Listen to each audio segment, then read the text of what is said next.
بسم اللہ الرحمن الرحیم۔ حضرت آدم علیہ السلام اور ان کے بعد اس دنیا کا اور اس دنیا کے اندر اس دنیا کی تمام چیزوں کا، زمین، آسمان اور اللہ کی اور تمام مخلوقات جو بہت بڑی بڑی مخلوق ہیں، پہاڑ اور سمندر اور فرشتے، اور پھر اس سے پہلے انسانوں کے اس زمین پر وجود سے پہلے اللہ کی طرف سے شیاطین اور جنات کی مخلوق کا ہونا، اور ان میں سے شیطان کا بہت عبادت گزار ہونا، ان تمام چیزوں کا آپ کے سامنے ایک قسط کی شکل میں پیش کیا جائے گا، جس کو اب شروع کیا جا رہا ہے انشاءاللہ، جس کے اندر سب سے جو مین پوائنٹ ہے وہ یہ ہے کہ آدم علیہ السلام کا فسانہ۔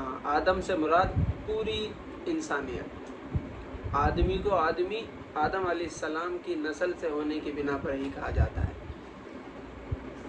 اور اللہ کی یہ آیت قرآن کے اندر کہ انی جاعل فی الارض خلیفہ، میں نے زمین کے اندر خلیفہ بنایا ہے اور میں بنا رہا ہوں، تو اور یہ بھی کہا ہے انا جعلناک، میں نے تجھے، ہم نے آپ کو اے انسان زمین کے اندر، زمین کی ساری مخلوقات کے ہوتے ہوئے ان سب کے بیچ آپ کو ہم نے اپنا خلیفہ بنایا ہے۔ خلیفہ اسے کہتے ہیں جو لائن آرڈر کے سب سے اول ہوتا ہے، عوام اور بہت ساری ہے لیکن جو خلیفہ ہے وہ پرسنل ہے، وہ سب سے اوپر ہے۔ اللہ کے بعد سب سے اوپر کون؟ محمد الرسول اللہ صلی اللہ علیہ وسلم۔ تو اس امت سے سب سے اعلیٰ اللہ کے نبی ہیں۔ جسٹ لائک دیٹ ساری مخلوقات اللہ نے جتنی دنیا کے اندر پیدا فرمائی ہے، اس سب کا وجود ہونا، اللہ کی مخلوق ہونا حق ہے، لیکن اللہ کی طرف سے جب اللہ نے خلیفہ انسان کو کہا ہے، اسی وجہ سے اللہ نے اسے اشرف المخلوقات کہہ کے پکارا ہے کہ ساری مخلوق میں، کائنات کی سارے طرح کے جانور، چرند پرند درند، سب کچھ، ساری خلائق کے اندر، حشرات الارض، سب کچھ کے اندر اللہ کی طرف سے سب سے بہتر مخلوق اللہ کی انسان ہے، کیونکہ وہ اللہ کا خلیفہ ہے، اللہ کا نائب۔ بسم اللہ الرحمن الرحیم۔ هو الاول والآخر والظاہر والباطن۔ انسان کے وجود اور اس کے فسانہ بیان کرنے سے پہلے یہ بات ذہن میں رکھیں کہ سب سے پہلا کون؟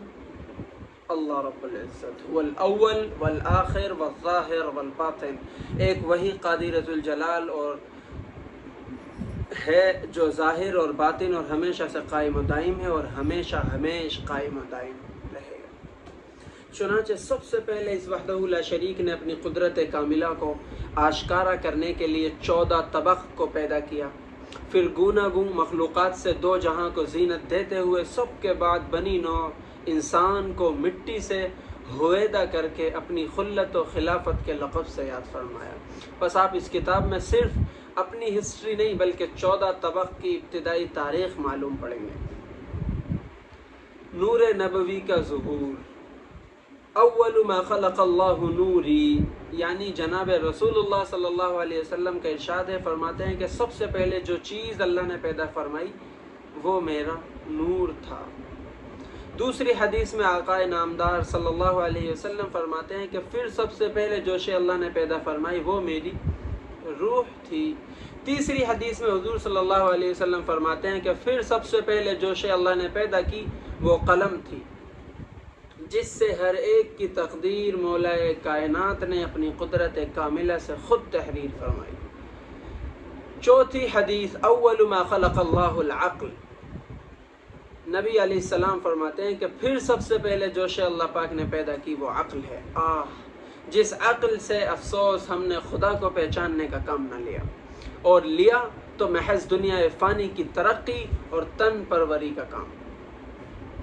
اس کے بعد اللہ تعالیٰ نے اس نور سے ایک جوہر لطیف پیدا کیا اور پھر ایک ہیبت و جلال کی نظر سے اس جوہر کی طرف دیکھا جو ہیبت حق سے پانی پانی ہوا، جس سے کہ تمام عالم پانی سے لبریز ہو گیا، یعنی بھر گیا۔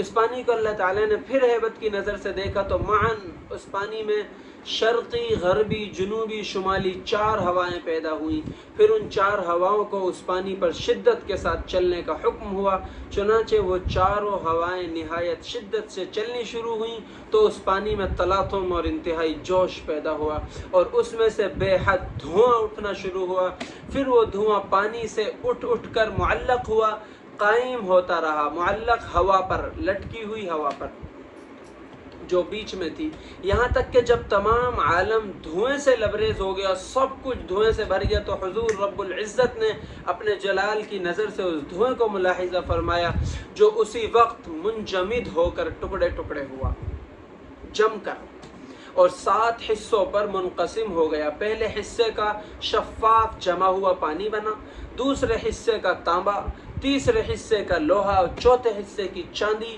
اور 5ویں حصے کا سونا بنا، اور 6ٹھے حصے کا یاقوت، اور 7ویں حصے کا پورے ایک آسمان کے برابر موتی بن کر تیار ہو گیا۔ پھر مولا ذوالجلال نے اپنے ان 7 حصوں کو ہیبت کی نظر سے دیکھا تو اسی وقت حصہ اول یعنی جو صاف شفاف جمے ہوئے پانی کا آسمان تیار ہوا تھا، پہلا آسمان، اور دوسرے حصے یعنی تانبے کا دوسرا آسمان، تیسرے حصے یعنی لوہے کا تیسرا آسمان، چاندی کا چوتھا، اور سونے کا 5واں آسمان، اور یاقوت کا 6ٹھا، اور سفید موتی کا 7واں آسمان۔ غرض یہ کہ ایک پل کے اندر اللہ کی ایک نظر سے 7 آسمان بن کر تیار ہو گئے، جن کی نسبت رسول اللہ صلی اللہ علیہ وسلم فرماتے ہیں کہ ہر ایک آسمان 500 برس کی راہ کا عریض اور جسم بن کر قائم ہوا، اور تہ بتہ 7واں آسمان اس طرح قائم ہوئے، 7 آسمان کے ہر ایک آسمان سے دوسرے آسمان تک کی جو مسافت ہے وہ 500 برس کی ہے۔ راستے کا خلا واقع ہوا، پھر اللہ تعالیٰ نے نور عرش سے سورج اور چاند اور ستارے پیدا فرمائے اپنے عرش کے نور سے، تاکہ مخلوق، اور پھر سورج اور چاند سے اس دنیا کو مزین کیا اور ان کی گردشوں سے رات دن آشکارا کر دیے، تاکہ مخلوق کو اس کی قدرت کاملہ کا تماشا دکھے اور اتنے بڑے سورج اور چاند کی روشنی میں اس پیدا کرنے والے کو بھولنے نہ پائیں۔ اللہ اکبر۔ روحوں کی پیدائش، اتنا کچھ بن چکا ہے۔ تفسیر کشاف اور بحر العلوم وغیرہ میں لکھا ہے کہ آسمان و زمین کے پیدا ہونے سے پہلے خداوند عالم نے اپنے نور کے ایک جوہر سے عرش و کرسی اور لوح محفوظ اور قلم قدرت کو پیدا کیا، پھر 1,24,000 پیغمبروں کی روحوں کو پیدا کیا، پھر تمام فرشتوں کی روحوں کو پیدا کیا، پھر تمام جنتی اور دوزخی روحوں کو پیدا کیا، پھر تمام جنات کی روحوں کو پیدا کیا، پھر تمام جانوروں کی روحوں کو پیدا کیا۔ اب عالم ارواح یا روز ازل میں یہ کیفیت ہے کہ 7 آسمانوں پر حاوی خداوند عالم کا عرش عظیم ہے، اور عرش عظیم کے چاروں طرف آسمان کے کناروں تک تمام روحوں کے دل بادل موجود ہیں۔ یہ اس وقت کا منظر پیش کیا جا رہا ہے، منظر کشی کی جا رہی ہے حدیث کی روشنی میں، جب اللہ رب العزت اس کائنات کو بنا رہا ہے، روحوں کو پیدا فرما رہا ہے، اللہ کا عرش بیچ میں ہے اور چاروں طرف ساری دشاؤں میں اللہ کے نبیوں کی انبیاء کی 1,24,000 روحیں موجود ہیں، جن کو مولا عز و جل اپنا جمال دکھاتا ہے، اور تمام روحوں سے یہ کلام فرماتا ہے الستُ بربکم، یعنی کیا میں تمہارا پروردگار نہیں؟ جس کے جواب میں تمام روحوں نے عرض کیا، قرآن کے اندر سورہ رعد میں موجود ہے، بلا شہیدنا، کیوں نہیں ہم گواہ ہیں کہ آپ ہمارے رب ہیں، یعنی یہ خالق برحق، بے شک آپ ہمارے پروردگار ہیں، ہم آپ کو ہرگز نہ بھولیں گے۔ جس کے بعد حق تعالیٰ نے تمام روحوں سے فرمایا ان تقولوا یوم القیامت انا کنا عن ھذا غافلین او تقولوا انما اشرک آباؤنا من قبل وکنا ذریۃ من بعدہم، یعنی اللہ تعالیٰ ارشاد فرماتا ہے کہ ہم نے ان تمام روحوں سے فرمایا کہ اے روحوں دیکھو، ایسا نہ ہو کہ کل قیامت میں کہیں تم یہ کہنے لگو کہ ہم تو اس بات سے بے خبر رہے، کسی نے ہم کو جتایا بتایا ہی نہیں کہ پیدا کرنے والا خالق مالک کون ہے۔ اگر ہمیں کوئی بتاتا تو ہم ضرور آپ کے ساتھ شرک نہ کرتے، ہمارے بڑوں نے ہمارے ساتھ جو کیا، ہمارے سامنے جو کیا، ہم تو ان کی اولاد تھے، جیسا انہوں نے شرک کیا ویسا ہم بھی شرک کرنے لگے، کیونکہ ہم بھی انہی کی اولاد میں سے ہیں۔ تو اے روحو، اللہ نے ان روحوں کو پیدا کر کر ساری کائنات میں قیامت تک آنے والے انسانوں کی سب روحوں کو پیدا کر کر اللہ نے سب کے سامنے اور سب کو اپنا جمال دکھا کر سب سے یہ وعدہ اور گواہی لی کہ میں تمہارا رب ہوں، اور سب نے وعدہ کیا اور گواہی دی کہ آپ ہمارے رب ہیں۔ تو اللہ نے کہا کہ ایسا نہ ہو کہ قیامت کے دن تم میں سے ایسا کہو کہ ہمیں کسی نے بتایا نہیں، تو میں آپ کا یہ عذر نہ سنوں گا۔ مگر افسوس دنیا میں آ کر لامحدود اولاد آدم اسے بھول گئی اور بھولے بصروں کی دیکھا دیکھی تمام نئی نسلیں اپنے خالق و مالک کو بھولے چلی جا رہی ہیں۔ ہائے افسوس انسان، اے آدمی، اے بشر، کیا تجھے عقل سلیم اس لیے اس نے دی اللہ نے کہ تو سب کچھ تو یاد رکھے اور اپنے خالق و مالک کو بھول جائے؟ کیا تجھے سننے والے کان اس لیے دیے ہیں کہ سب کو سننے اور اپنے پیدا کرنے والے کی نہ سنے؟ کیا تجھے قدم اس لیے دیے ہیں کہ سب کی طرف تو چل کر، بھاگ کر، دوڑ کر جائے اور اپنے رب کی رضامندی ڈھونڈنے کے لیے ایک قدم بھی نہ بڑھائے؟ افسوس، 100,000 افسوس کہ عقل سلیم کے ہوتے ہوئے بھی تم اللہ تعالیٰ کو بھول گئے۔ زمین کی ساخت، زمین کیسے بنی؟ جب اس بحر زخار پانی میں نہایت زور و شور کا دھواں اٹھ چکا، اس دھوئیں کے 7 حصے ہو کر 7 آسمان بن چکے، تو اب بموجب حکم ربی، میرے رب کے حکم کے وجوب سے اس پانی میں جھاگ پیدا ہونے شروع ہوئے۔ چنانچہ حضور صلی اللہ علیہ وسلم فرماتے ہیں کہ سب سے پہلے جس جگہ جھاگ آئے وہ خاص خانہ کعبہ کی زمین ہے جو اس دنیا کا سینٹر ہے۔ پھر وہ جھاگ بڑھنے شروع ہوئے اور بڑھتے بڑھتے پانی کے بہت سے حصے پر پھیل گئے، پھر وہ منجمد ہونے شروع ہوئے، چنانچہ سب سے اول کعبے کی سرزمین منجمد ہو گئی۔ اس کے بعد ایک آنن فانن میں جس جگہ جھاگ پیدا ہوئے تھے وہ تمام جگہ جم کر سخت زمین کی صورت میں تبدیل ہوئی، لیکن چونکہ عمیق پانی کے اوپر یعنی گہرے پانی کے اوپر یہ زمین منجمد ہوئی اس لیے لرزنے لگی، ایسی کہ جیسے بھرے سمندر میں کوئی ناؤ لرزتی ہے۔ بس اسی وقت اللہ تعالیٰ نے زمین کا لرزہ ٹھہرانے کے لیے پہاڑ پیدا کیے جس سے زمین کا لرزنا بند ہو گیا، جس کی نسبت اللہ نے قرآن میں فرمایا اللہ الذی جعل لکم الارض قرارا، کہ اللہ نے تمہارے لیے اس زمین کو قرار بنایا ہے، ٹھہرے ہوئے بنایا ہے۔ اور اللہ نے پہاڑوں کے لیے کہا ہے وَجَعَلْنَا فِي الْأَرْضِ رَوَاسِيَ أَن تَمِيدَ بِهِمْ، کہ ہم نے زمین کے اوپر کیلوں کی طرح میخ پہاڑ گاڑے تاکہ یہ زمین قرارا، اللہ الذی جعل لکم الارض قرارا، ٹھہری ہوئی زمین بن جائے۔ یعنی اللہ وہ قدرت والا ہے جس نے تمہارے لیے زمین کو قرار دے دیا، ٹھہراؤ دے دیا۔ ہے اللہ کی شان۔ تفسیر مواہب لدنیا وغیرہ میں لکھا ہے کہ زمین پر اللہ تعالیٰ نے 19 بڑے بڑے پہاڑ پیدا کیے اور ان کے علاوہ دیگر ہزارہ پہاڑ پیدا فرمائے، ان کی شاخیں بنائی جو زمین کے ٹھہراؤ اور اس کے سکون کے لیے میخوں کا کام دیتی ہیں، میخ کیل۔ نیز اللہ پاک نے اپنے فرشتوں میں سے ایک زبردست فرشتہ زمین پر مقرر فرمایا اور تمام پہاڑوں کی شاخیں یعنی زمین کی رگیں اس کے ہاتھ میں دے دی۔ پھر جب کبھی کسی حصے زمین یا کسی قوم کو غفلت سے ہوشیار کرنا اللہ چاہتا ہے تو اس فرشتے کو حکم دیتا ہے کہ فلاں شاخ یا فلاں زمین کی فلاں رگ ہلا دو، پس وہ اسی شاخ یا اسی رگ کو ہلاتا ہے جس سے اس خاص زمین میں زلزلہ آ جاتا ہے اور زمین ہل جاتی ہے۔ غرض یہ کہ مولا کریم نے ایک زمین نہیں بلکہ اسی طرح 7 زمینیں پیدا کی، جسے وہ اپنے کلام پاک میں فرماتا ہے اللہ الذی خلق 7 سماوات ومن الارض مثلہن، اللہ نے 7 آسمان پیدا کیے اور انہی کے جیسے 7 زمین، یعنی اللہ پاک وہ قدرت والا ہے جس نے 7 آسمان اور زمینیں پیدا کی۔ لکھا ہے زمین سے آسمان تک 500 برس کی راہ ہے، مسافت ہے، اسی طرح ایک آسمان سے دوسرے آسمان 500 برس کا راستہ ہے، اور پھر اسی طرح ہر ایک زمین دوسری زمین سے 500 برس کا فاصلہ رکھتی ہے۔ پھر لکھا ہے خالق رب السماوات نے قلم قدرت اور لوح محفوظ کی جانب خطاب فرمایا کہ لکھ، جس قلم کو اللہ نے اپنے قدرت سے پیدا فرمایا تھا اس کی طرف مخاطب ہو کر اللہ نے کہا لکھ۔ یہ سن کر وہ قلم ہیبت ذوالجلال اور اس کی دہشت کے سبب بیچ میں سے شق ہو گیا، پھٹ گیا، اور یہ گویا اس کی روانی کے لیے شغاف ہو گیا، اور لرزتے ہوئے قلم نے عرض کیا ما اکتب، اے میرے رب کیا لکھوں؟ ارشاد عالی ہوا اکتب القدر، تقدیر لکھ، میری مرضی کے مطابق جملہ مخلوقات کی تقدیر لکھ، ساری مخلوق کی تقدیر۔ چنانچہ ازل سے ابد تک جو کچھ بھی ہونا تھا سب لوح محفوظ پر قلم قدرت نے لکھ دیا، اور یہ مولا کی قدرت کا ایک ادنا سا کرشمہ تھا۔ فرشتوں کا آغاز۔ جناب رسول اکرم صلی اللہ علیہ وسلم فرماتے ہیں کہ پہلے آسمان پر جو فرشتے اللہ تعالیٰ نے بے حد و بے شمار پیدا کیے ہیں وہ نہایت ہیبت ناک بیلوں کی صورت میں ہے۔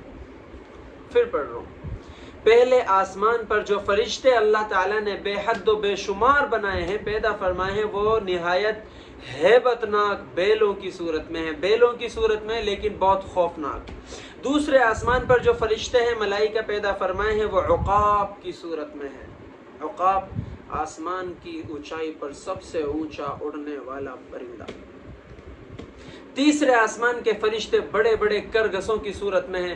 چوتھے آسمان کے بڑے بڑے قداور گھوڑوں کی صورت میں ہیں۔ پانچواں آسمان کے فرشتے حور عین کی صورت میں ہیں۔ چھٹے آسمان کے فرشتے غلمان جنان کی صورت میں ہیں۔ ساتویں آسمان کے فرشتے انسان کی صورت میں ہیں۔ غرض یہ کہ آسمان اول سے لے کر آسمان ہفتم تک یعنی ساتویں آسمان تک تمام فرشتے خدا تعالیٰ کے سامنے حاضر ہیں۔ بعض ان میں سے دست بستہ قیام کھڑے ہیں، بعض رکوع میں جھکے ہیں، بعض سجدے میں اور بعض قعدے میں بیٹھے ہیں، بعض مفوضہ خدمات اور دیگر اقسام کی عبادتوں میں ہمتاً مصروف ہیں۔ نیز یہ تمام فرشتے نور سے پیدا ہوئے ہیں، کھانے پینے سے انہیں کچھ سروکار نہیں، محض عبادت الہی اور ذکر خدا بندی ان کی زندگی ہے اور یہی ان کی غذا ہے۔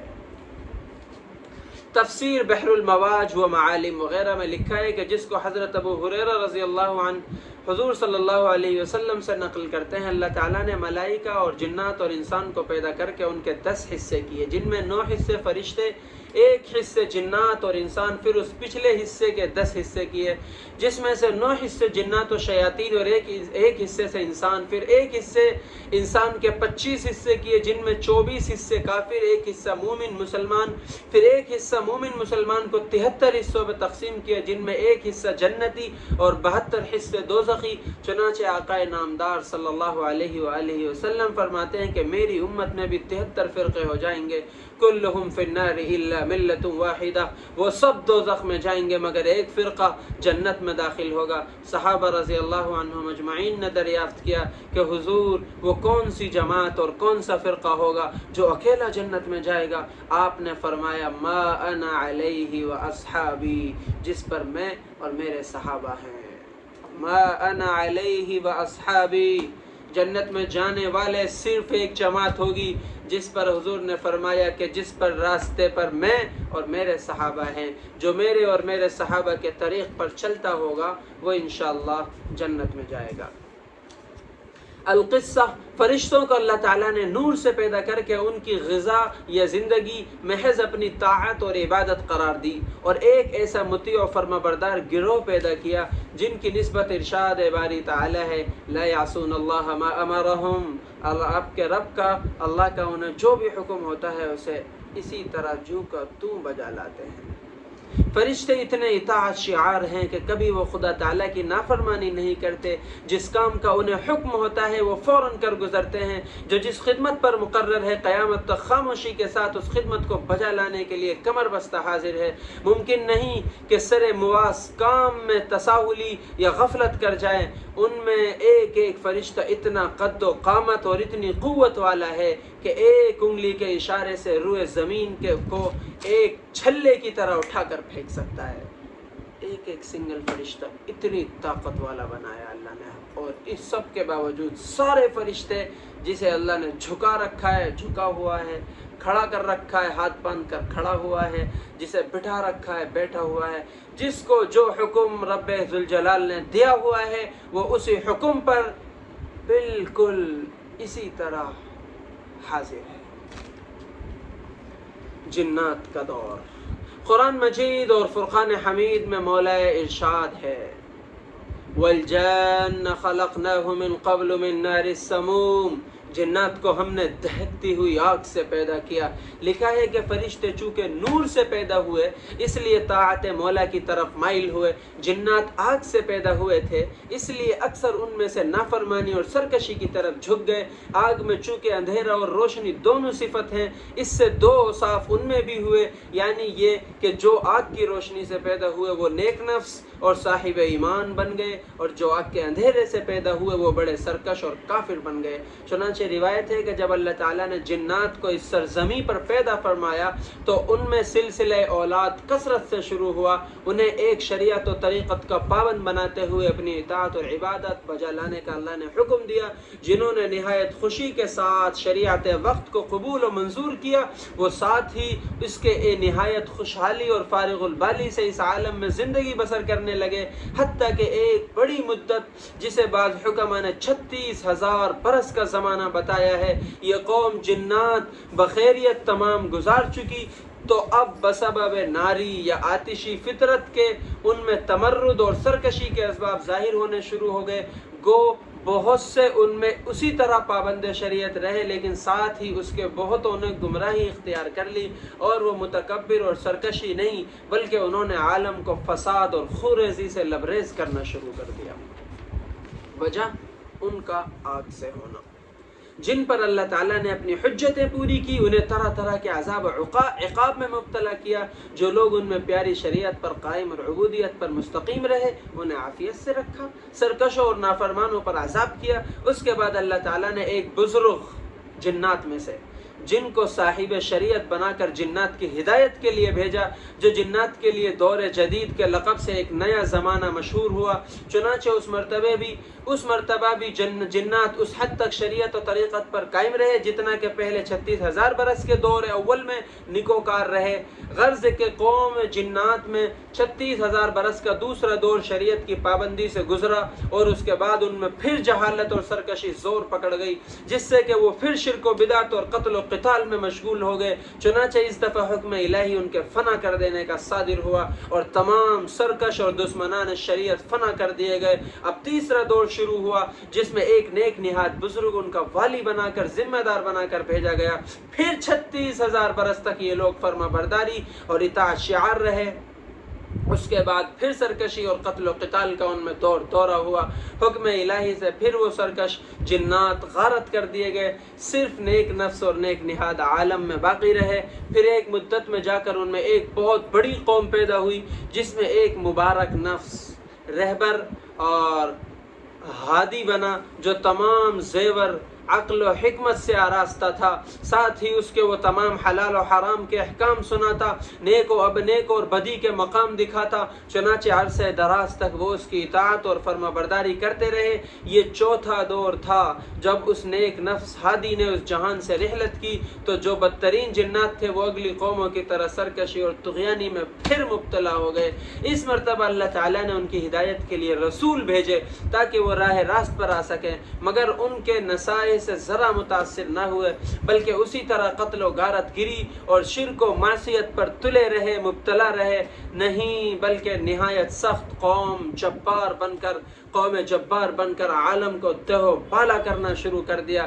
ایک ناصح کی نہ مانی جو مولا کو سخت ناگوار ہوا، جس نے فرشتوں کی ایک جماعت آسمان سے بھیجی اور تمام مفسدین کو قتل کرا دیا، اور باقی جو بچے ان کو جزیروں اور ٹاپوؤں کی طرف دھکیل دیا۔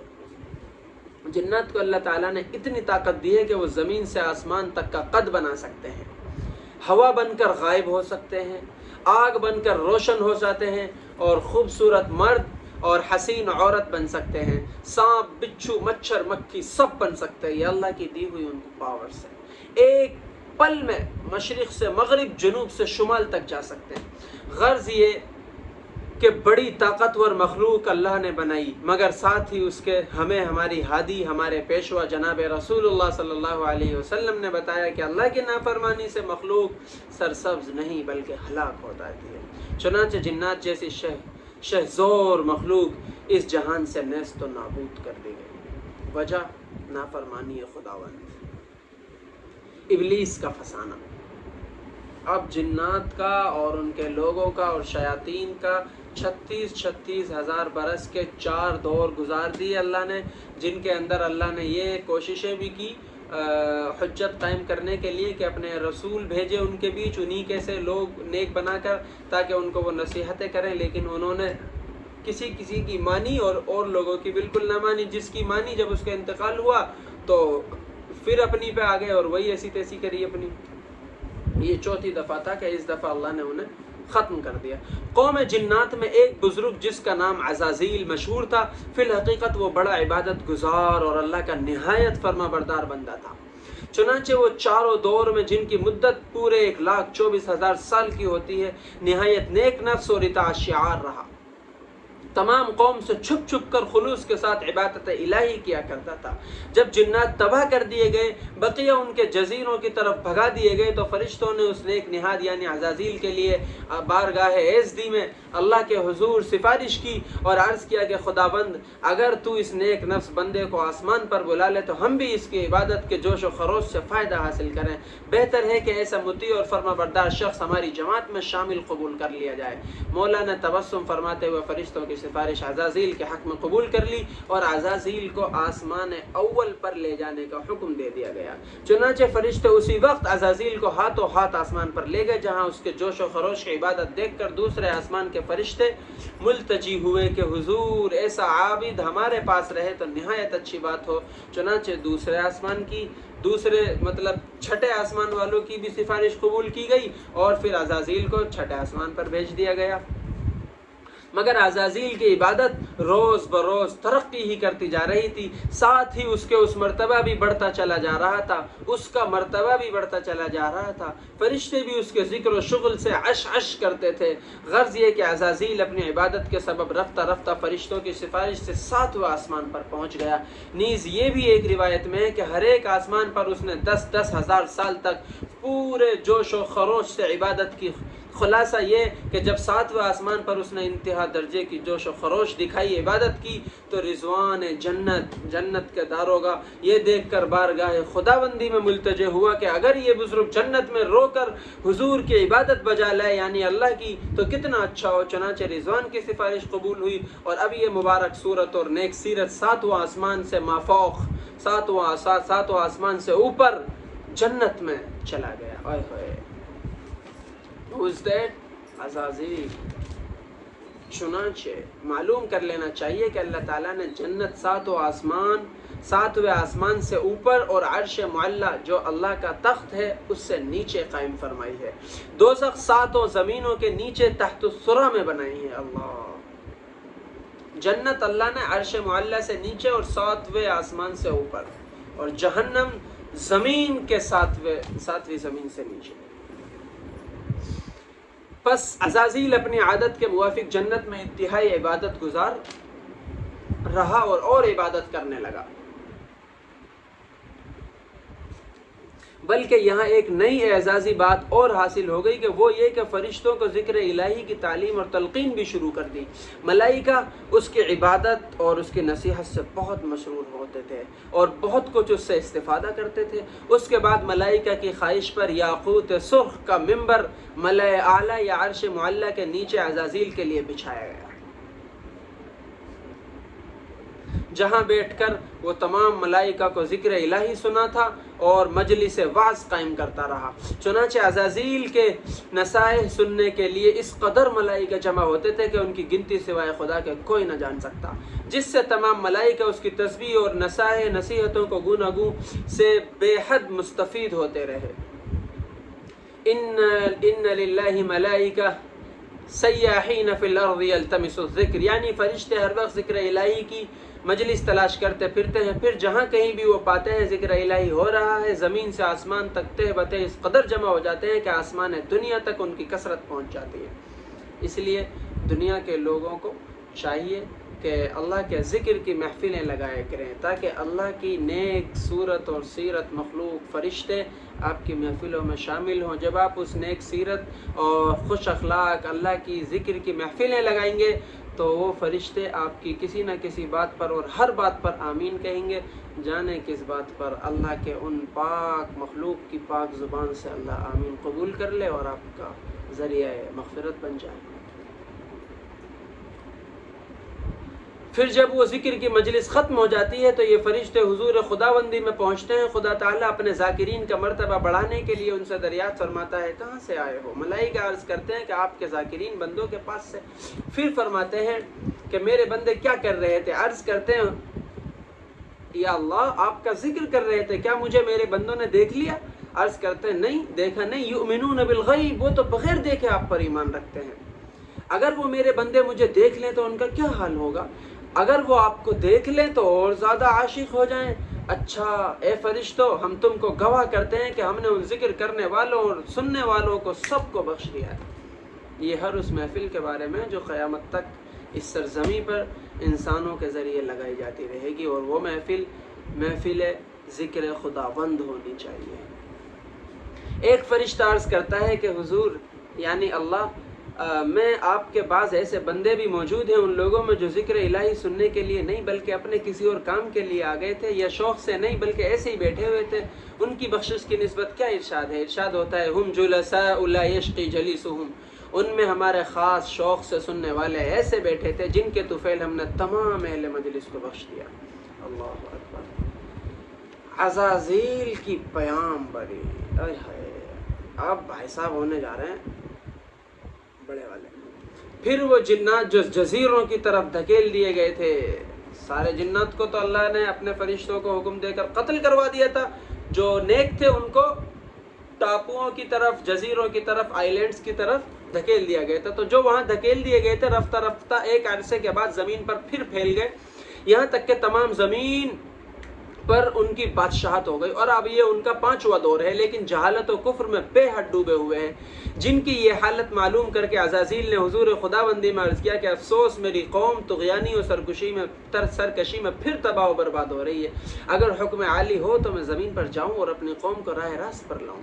وہاں سے اجازت ہو گئی، چنانچہ عزازیل حضور ملک العلام اللہ رب العزت سے اجازت لے کر ملائکہ کی ایک بہت بڑی جماعت کو اپنے ساتھ لیے ہوئے پیامبری کی خدمت ادا کرنے کے لیے زمین پر نازل ہوا، اور اپنی قوم جنات کو راہ راست پر آنے کی دعوت دی اور خدا کی اطاعت و فرما برداری کی طرف بلایا۔ جن کے ایک مختصر گروہ نے اس کا کہنا مانا، اور باقی اکثر اور بہت سے اسی طرح نافرمانی پر اڑے رہے۔ پھر عزازیل نے ایک نیک نہاد جن کو اپنا نائب اور ایلچی بنا کر قوم کی ہدایت کے لیے مختلف مقامات پر بھیجا، جس کو قوم نے ہینڈ ٹو ہینڈ صلی اللہ علیہ وسلم شہید کر دیا، اور اپنی سرکشی میں اور بھی بڑھ گیا۔ جب عزازیل کو خبر لگی کہ میرا ایلچی قوم کے ہاتھوں شہید ہوا تو ایک دوسرا نائب بنا کر ان کی ہدایت کے لیے بھیجا۔ پھر یکے بعد دیگر کئی بزرگان قوم کو راہ راست پر لانے کے لیے بھیجے گئے، مگر قوم نے ایک ایک کر کے سب کو شہید کر دیا، اپنی سرکشی انتہا کو پہنچا دی۔ جب عزازیل کو یہ خبر لگی کہ میرے نائب خدا پرست ایلچی ایک ایک کر کے سب شہید کر دیے گئے، بے حد غصہ آیا، اور اسی وقت حضور رب العزت میں عرض کیا اللہ کے حضور کہ مجھے قوم میں سرکش سے انتقام اور بدلہ لینے کی اجازت عطا فرمائی جائے۔ وہاں سے اجازت ہو گئی۔ پھر تو عزازیل نے فرشتوں کو ساتھ لے کر غصے میں آ کر قوم سے ایسا قتال کیا کہ الامان والحفیظ، لاکھوں کو موت کے گھاٹ اتار دیا۔ باقی جو بچے وہ جزیروں کی طرف اپنی جانیں بچا کر بھاگ گئے۔ اس کے بعد ملائکہ کی سفارش سے عزازیل تمام روئے زمین کا بادشاہ بنا دیا گیا، اور آسمان اول کی خلافت عطا کی گئی، اور جنت کے خازنی مرحمت ہوئی۔ اور اب عزازیل کا یہ حال ہے کہ کبھی زمین پر عبادت کرتا ہے، کبھی آسمان پر جا کر عبادت الہی میں مصروف ہے۔ مقام حضور دیکھتے جائیے، اور یہی مقام حضور کو زوال عطا فرمائے گا۔ ہمیں اپنی زندگیوں کے اندر ان تمام چیزوں سے سبق اور درس لیسن لینا چاہیے کہ آپ کی زندگی کا کوئی عمل، آپ کی لائف کا کوئی علم، آپ کے لائف کی کوئی نیکی آپ کو اتنا مطمئن نہ کر دے کہ وہی اطمینان آپ کا وبال بن جائے۔ میں کوئی چیز ہوں۔ جب عزازیل کی دانائی، اس کا علم، اس کی نیکوکاری زمین و آسمان میں اچھی طرح آشکارا ہو گئی، پھیل گئی، تو اس نے اپنے دل میں یقین کر لیا کہ جو کچھ بھی میرا انتہائی اعجاز ہو رہا ہے حقیقت میں ایسے ہی اعزاز کے قابل میں ہوں، اور اب زمین و آسمان میں ایک ہی عزت مند میں ہوں، بس جتنی اور جس قدر بھی میری عزت ہو وہ تھوڑی ہے۔ نیز اب اگر اللہ تعالیٰ کسی اور کو ایسا اعزاز دینا چاہے گا تو میں اسے منع کر دوں گا، اور یہ اعزاز ہرگز کسی غیر کو نہیں دینے دوں گا۔ نیز عزازیل کو یہ یقین کامل ہو گیا کہ میں حقیقت میں کوئی اور چیز ہو گیا ہوں، اور اب خدا کے بعد کے 14 طبق میں مجھ سے زیادہ نہ کوئی عالم ہے اور نہ مجھ سے زیادہ کوئی زاہد ہے، عبادت گزار۔ اگر ہیں بھی تو میں ان کا سردار ہوں۔ اللہ یہی ہے سبب لعنت پروردگار. یا اللہ تو عالموں اور درویشوں کو ہی نہیں بلکہ تمام مومن مسلمانوں کو انانیت اور غرور سے بچائیو. آمین یا رب العالمین.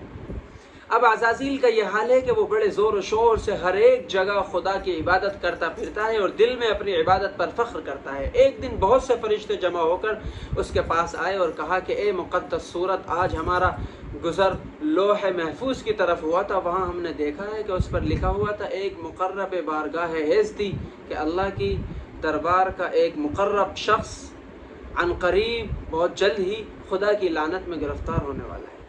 پس اے عزازیل اس وقت سے ہمیں یہ اندیشہ لگا ہے کہ پتہ نہیں وہ کون ملعون ہے. خدا کے لیے آپ دعا فرما دیں، آپ تو سب سے زیادہ برگزیدہ ہیں کہ اس بلا میں اللہ ہم میں سے کسی کو گرفتار نہ کرے. عزازیل نے تمام واقعہ سن کر کہا تم خاطر جمع رکھو، یہ واقعہ ہم سے اور تم سے کوئی تعلق نہیں رکھتا. میں بہت دنوں سے لوح محفوظ کے اس سطر کو دیکھ رہا ہوں مگر میں تو کسی سے بھی اس کا ذکر نہیں کیا. جس کے لیے ہوگا ہمیں تمہیں اس سے کیا غرض. دیکھو لا غرضی کی بنا پڑتی ہے. ایسا نہیں چلتا کہ جو اللہ کے نافرمان ہیں ہمیں ان سے کیا لینا ہے، اللہ انہیں خود دیکھ لے گا. نا، آپ کی ذمہ داری ہے کہ اللہ کے نافرمانوں کو یہ بتاؤ کہ تمہارا کیا انجام ہونے والا ہے، میرے رب نے تمہارا کیا رزلٹ رکھا ہے، تمہارے اس عمل سے تمہارا کیا نتیجہ نکل سکتا ہے. انہیں بتاؤ جا کے. وہ پھر نہ مانے تو اللہ دیکھے گا. آپ لا غرضی نہ اختیار کرو کہ ہمیں کیا مقصد. بھائی صاحب نے یہی استعمال کیا. پہلے غرور کی ابتدا ہوئی پھر لا غرضی کی. پہلے غرور ہوا کہ اللہ کے بعد ساتوں طبق آسمانوں کے اور زمین سب کچھ میں مجھ سے زیادہ عبادت گزار اور اللہ کا نیک مجھ کوئی نہیں ہے. اب لا غرضی ہو گئی کہ اگر کوئی ملعون ہوگا اللہ کی لعنت کا تو اس سے ہمیں کیا لینا دینا ہے. حالانکہ سب فرشتے پریشان ہیں کہ ایسا نہ ہو ہم میں سے کوئی ہو جائے کیونکہ کسی سے بھی غلطی ہو سکتی ہے. استغفر اللہ العظیم. اچھا آگے چلیے. پھر فرشتوں نے کہا نہیں، آپ ہمارے لیے ضرور دعا کریں، آپ مستجاب الدعوات ہیں، آپ کی دعا رد نہیں ہوتی. چنانچہ عزازیل نے دعا کے لیے ہاتھ آسمان کی طرف اٹھائے اور کہا اللہم آمنہم، اے اللہ، اے خداوند تو انہیں اس بلا سے معمون رکھ. حضور اپنا ذکر نہیں کر رہے ہیں، حضور کہہ رہے ہیں کہ یہ جو پریشان ہیں انہیں حفاظت میں کر دیں. یہاں مفسرین لکھتے ہیں کہ اس دعا میں عزازیل نے اپنے آپ کو شامل نہیں کیا، یا تو بھول گیا ہو یا جان بوجھ کر اس نے نام نہ لیا ہو، کیونکہ اس نے اپنی عبادت پر ناز کیا. گمراہی کا تصور بھی اس کے دل میں نہ تھا، چنانچہ دوسروں کے لیے دعا کی اور اپنے لیے نہ کی. اللہم آمنہم. عزازیل نے بہشت کے دروازے پر لکھا ہوا دیکھا کہ ایک بندہ ہے جسے ہم نے بہت سے اقسام کی نعمتیں عطا فرمائی ہیں اور اسے اپنا مقرب بنایا ہے اور زمین و آسمان اور جنت کی خلافت اسے مرحمت کی. اب وہ ہمارے ایک حکم کی مخالفت کرے گا جس کے سبب وہ ہمارا ملعون و مردود بن جائے گا. عزازیل نے جب یہ دیکھا اسی وقت سجدے میں گرا اور پورے 1000 برس تک اپنی زبان سے اس ملعون پر لعنت کرتا تھا. اللہ. دوسری روایت میں ہے کہ ایک مرتبہ اس نے لوح محفوظ پر اعوذ باللہ من الشیطان الرجیم جلی حرفوں میں بولڈ بڑے لفظوں میں لکھا دیکھا، جسے دیکھتے ہی حضور خداوندی میں عرض کیا کہ شیطان الرجیم کون ہے. ارشاد ہوا کہ ایک بندہ ہے جسے ہم نے بہت سی نعمتیں عطا کی ہیں، صرف ایک حکم میں وہ ہماری نافرمانی کرے گا جس کے بدلے ہم اسے ذلیل و خوار کر دیں گے. عزازیل نے عرض کیا حضور اسے مجھے بھی ایک نظر دکھا دیجئے، وہ کون ہے، میں اسے ابھی نمٹا دیتا ہوں، ابھی قتل کر ڈالوں گا. ارشاد عالی ہوا عزازیل بلا شک و بلا شبہ ان قریب تم خود اسے دیکھ لو گے، یہ نظارہ تمہارے آنکھوں کے سامنے بھی آئے گا. یہ سن کر عزازیل نے تمام درود و وظائف موقوف کر دیے، روک دیے اور اپنی زبان پر صرف یہ وظیفہ جاری کر دیا لعن اللہ علی ابلیس، اللہ کے اس ابلیس پر اللہ کی لعنت. اسی وظیفے میں جاری ہو گیا. بھائی صاحب استغفر اللہ. زمین کو ندا جب مشیت ایز دی کہتے ہیں رب ذوالجلال، مشیت کہتے ہیں منشا چوائس.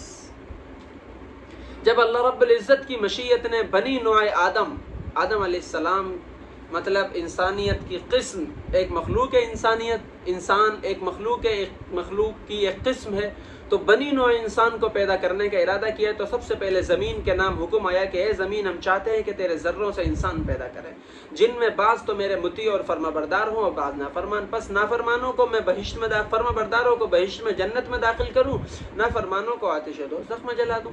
یہ سن کر زمین نے نہایت عاجزی اور لجاجت سے عرض کیا اے پروردگار عالم، تیرا یہ فرمان سن کر میں بہت خوش ہوں کہ میرے جسم کے ٹکڑے جنت میں داخل ہوں، مگر ساتھ ہی اس کی یہ معلوم کر کہ سخت رنج اور علم میں مبتلا ہو گئی ہوں کہ بعض میرے جسم کے ٹکڑے آتش دوزخ میں جلیں گے، وہ بھی ہمیشہ۔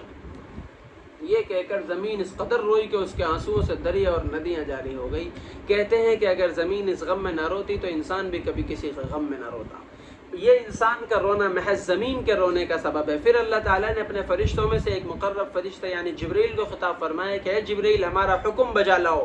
وہ حکم کیا تھا کہ زمین سے ایک مٹھی خاک اٹھا کر لاؤ، ہم اس زمین میں ایک صاحب حسن و جمال کا بیج بونا چاہتے ہیں۔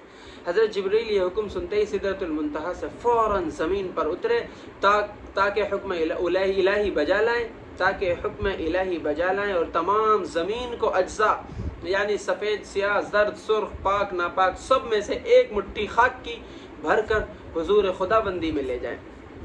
چنانچہ جبریل امین چاہتے تھے کہ زمین میں سے مٹھی بھریں، اتنے میں زمین نے زار و قطار رونا شروع کیا۔ جبریل علیہ السلام کو اس کے حال پر رحم آیا اور بغیر مٹھی خاک کے بھرے واپس چلے گئے۔ حضور رب العزت سے ندا ہوئی ہے جبریل خالی ہاتھ کیسے؟ عرض کی الہ العالمین زمین نے تیری پناہ مانگی ہے، جس سے میں نے تیرے عفو و کرم پر بھروسہ کرتے ہوئے تکیہ کرتے ہوئے اس پر اور اس کے رونے پر رحم کھاتے ہوئے اس کی مٹھی پر خاک نہیں لایا۔ پھر اس درگاہ عالی جاہ سے حضرت میکائیل کے نام حکم صادر ہوا کہ اے میکائیل ایک مٹھی خاک کی زمین کے اجزاء میں سے بھر کر لاؤ۔ چنانچہ میکائیل زمین پر پہنچے اور اس سے کہا کہ اے زمین کیا تو اس بات سے خوش نہیں ہوئی کہ تجھ سے خوبصورت پتلے بنیں گے اور تجھ پر غلاب چھڑکا جائے گا؟ یہ سن کر زمین نے کہا البتہ میں اس بات سے بھی آنسو نہ بہاؤں کہ میرے چیلے آگ میں ڈالے جائیں گے اور وہ نار دوزخ میں جلیں۔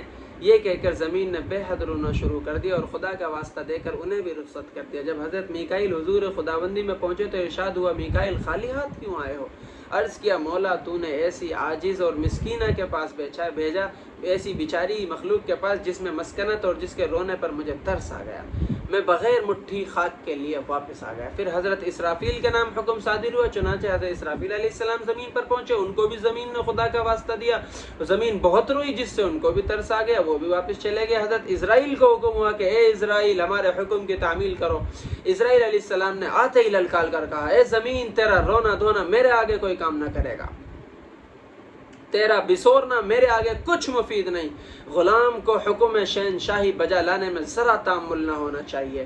جن کے جواب میں زمین نے کہا اے اسرائیل میں کیوں کرا سنا بہاؤں، میرے اجزاء سے گناہگار پیدا ہوں گے، ساری شرمندگی کا داغ میری پیشانی پر رکھیں گے۔ حضرت اسرائیل نے کہا اے زمین تو نے خود اپنے حق میں یہ کانٹے بوئے، یعنی اس سے پہلے 3 مرتبہ حکم خداوندی تیرے نام آیا لیکن تینوں مرتبہ تو نے انکار کیا، کاش تو پہلی مرتبہ حکم الہی کو مانتی، بڑی خوشی کے ساتھ مٹھی بھر خاک حوالہ کر دیتی تو واللہ میرا مولا کبھی تجھے رنج و علم نہ دیتا، تیرے تمام فرزند خدا کے مطیع و فرما بردار ہو جاتے، مگر تو نے ایسا نہ کیا، خود ججمنٹ لیا کہ ایسا ہوگا تو ویسا ہوگا، ویسا ہوگا تو ویسا ہوگا۔ اللہ ہر چیز کا سولوشن کر سکتا تھا مگر تجھے ججمنٹ نہ دینا تھا، اب تیرے ججمنٹ کے عوض تجھی پر یہ اللہ کا حکم صادر ہوگا۔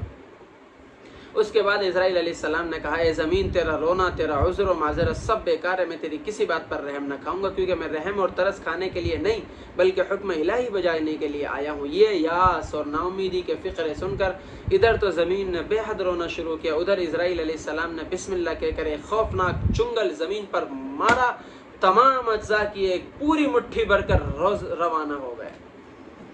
جب حضرت اسرائیل علیہ السلام زمین سے مٹھی بھر کر لے گئے تو زمین کے نام تسلی و تسکین خاطر کا خطاب ہوا، مطلب دلاسا دیا گیا اللہ کی طرف سے، اور اسے رحمت کے وعدوں پر خاموش کر دیا گیا کہ ہم تجھ پر رحم فرمائیں گے اور تیرے خاک سے، تیرے ذروں سے جو پتلے بنیں گے ہم ان پر بھی رحم فرمائیں گے۔ اس انداز میں زمین کو تسکین دی گئی اور خاموش کر دیا گیا۔ اسے رحمت کے وعدوں پر ساکت اور خاموش کر دیا گیا۔ پھر جب حضرت اسرائیل مٹھی بھر خاک لے کر حضور رب العزت میں پہنچے تو وہاں سے ارشاد عالی ہوا، اسرائیل جب تم نے زمین سے مٹھی خاک کی بھری تو اس نے تمہیں ہر چند ہر لمحہ میرا واسطہ دیا اور فریاد درازی کی، مگر تم کو ذرا رحم نہ آیا۔ اسرائیل نے عرض کیا، خداوند ایک طرف آپ کا حکم عالی، دوسری طرف آپ کا واسطہ، میں نے حضور کا حکم بجا لانا مقدم اور ضروری سمجھا۔ ارشاد عالی ہوا، اسرائیل آج سے ہم نے تمہارا نام ملک الموت رکھ دیا، تم ہر ایک جاندار کی جان نکالو۔